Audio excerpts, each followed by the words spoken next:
Good morning, everyone. I'm Carolyn. Welcome back to another episode of As I See It. I was going to travel today, but it's going to be a nice day, and we had tons of rain, so I need to wait for the road to dry up before I drive out of here. So I'm going to wait. And I feel like I need to do a little cleanup in aisle white feminist. I got some feedback on the video that I did about white women being property and about my dismay, I don't know, about my comment about black men getting the right to vote before white women. And it was really good constructive feedback. And so I'm afraid other women of color might be feeling the same way as this person did. And so I feel like I need to explain myself in this one. I really do. Um, and I hope I don't stick my foot in my mouth even further in doing so, because I think this is a very important I think this is important. So hear me out, okay? When I did that video talking about how women are property, how white women have been property of the patriarchy, I knew it was going to be controversial. I knew bringing up the topic, I had a feeling it might be controversial, and I gave it a lot of thought before I turned on the camera about how to say it without sounding like I was minimizing the experience of slaves, slavery, African Americans, and especially African American women. I gave it a lot of thought, and I thought that I was able to communicate my thoughts on that without seeming insensitive, but I think I fell a little short. So, a couple things I do want to clarify. My comment about white women, and I don't think I thought at the time that I was only speaking of white women. I think I thought I was speaking about all women. But in reflecting on what I said after the feedback, I realized I was speaking about white women and not even realizing it, that the experience of white women and black women in the history of our country is very different. And so that was the first thing I think I missed the mark on. The second thing I think I missed the mark on a little bit is when I was talking about black men getting the right to vote before women. And again, I thought I was talking about all women, but in retrospect, I was only talking about white women. And the feedback was that I seemed that I was outraged, that how dare this country give black men the right to vote before white women.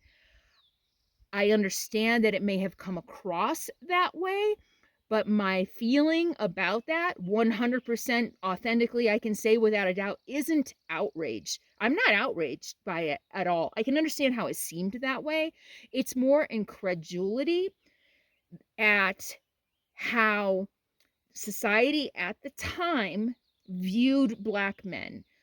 It's not outrageous. I think everybody should have always had the right to vote. I don't think there should have been slavery. I think everybody should be equal. So I absolutely was not outraged. I don't think that they didn't deserve to get the vote when they did. That's not at all. But the statement I was making is that back then in the 1800s, late 1800s, after the Civil War, society still viewed black men, black people, as less than human. Less than human, three-fifths of a human still, even when they gave black men the right to vote. And that was the point I was trying to make. And one of you in the comments explained it beautifully, much better than I did, that white women, and again, I forgot that I was only talking about white men, and I'm sorry for that, but white women were family. They lived in the house with them. They slept with them. They ate meals with them. White women raised their children. Well, so did the black slaves too, but you know what I mean. White women were family. Like, they were in the house. They were part of their lives, their family. And yet they gave someone they view as less than human the right to vote before their family member. That is the point I was trying to make, and I hope that doesn't make it worse. But that is the point I was trying to make. Do I absolutely positively do not think that black men didn't have the right to, oh my gosh, no. I mean, absolutely. But again, it's interesting statement of women, and I'm sorry, yes, white women. It's an interesting statement of white women's role in our society when they gave someone they view as less than human the right to vote before, yes, white women. That was the point I was trying to make. does not mean that black men didn't deserve, and it doesn't mean that I'm outraged that they got the right to vote. I'm not outraged at all. In fact, women helped that movement, right? Women were very much a part of the getting the vote for black men at the time. Yeah, there's a lot of history there too. A lot of history there, and many of you may know about it. How women helped get the black vote. A lot of white women helped get the black vote, and once they got it, in the spirit of we're all in this together, let's get vote for everybody. And when it came down to the wire, um, they said no, the woman vote can wait. And so there's some interesting history there. The other thing I feel like is extremely important is that I in no way meant to insinuate that the experience of white women um, during slavery was even comparable to what black women slaves went through, even modern day. And I said this in my comment. I know black women in our society, even today, experience things that I can't even imagine. I absolutely did not mean to diminish that whatsoever. This is a touchy subject, and I, I felt it was important to address the facts of white women oppression in this country. And it's a difficult thing to do without seeming like you're diminishing the experience of black women. And I didn't want to do that. I tried to be very, very careful in my language. I absolutely did not want to do that, because I know, and I am so sorry if I said, yeah, white women were raped too, that you thought I was even equating our experience with that of black women and slaves. Oh, not even, not even. I mean, it breaks my heart to think about. No, that not at all.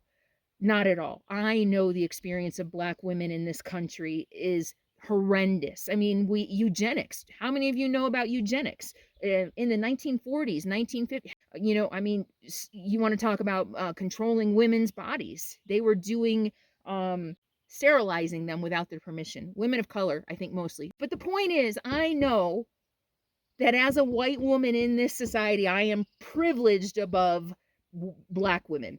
Absolutely, positively, I know that. Uh, and I also know that white women in this country have also not been equal to men, period. And that was the only point I was trying to make. And by sharing some history of women and how we weren't able to own property, you're right. I mean, I didn't talk about how everything that white women got, black women got way later. And still black women, I mean, the prejudice and the racism and just the shit they put on black women is ridiculous, and we all know that. So I think that's all I wanted to cover. That to all the women of color out there, if I in any way made you feel that your experience as a woman of color is less than or even equal to my experience of as a white woman, I am extremely sorry. That was not my intent whatsoever. um I will say I did want to bring up though the fact that white women too, see, I'm going to do it again. White women have definitely been seen as property in the society, not to the extent of black women, that's for sure. We weren't, slaves and all the other issues around black women in this country. And I think these are difficult things to talk about, and I wanted to talk about it. And even if I stuck my foot in my mouth, and even if initially there may have been some hurt feelings, the person who challenged, not challenged me, who expressed her feelings about this, was willing to have a conversation with me about it, and I learned from that. And I think that's really important. I think too many white people, and maybe even white women, are too afraid to talk about things because we're too afraid of doing it wrong.